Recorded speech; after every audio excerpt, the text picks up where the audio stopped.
Om Namo Venkatesaya. Welcome to TTD latest updates. ఈ రోజు అనగా నవంబర్ 22వ తేదీ శనివారం రోజున తిరుమలలో భక్తుల రద్దీ అయితే స్వల్పంగా పెరిగింది.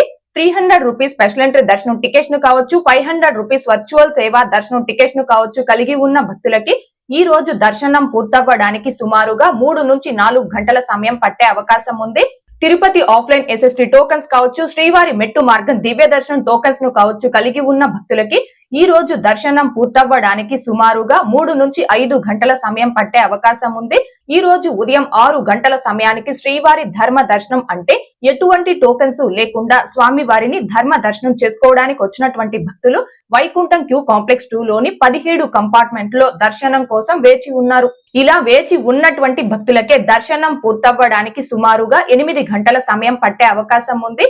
ఇకపోతే ఈ రోజు ఎటువంటి దర్శనం టోకన్స్ లేకుండా నేరుగా తిరుమలకొచ్చి స్వామి వారిని ధర్మ దర్శనం చేసుకోవడానికి కొత్తగా ఈ రోజు ఎవరైతే ఫ్రీ దర్శనం క్యూ లైన్ లో జాయిన్ అవుతారో ఆ భక్తులకి దర్శనం పూర్తవ్వడానికి సుమారుగా 10 నుంచి 12 గంటల సమయం పట్టే అవకాశం ఉంది.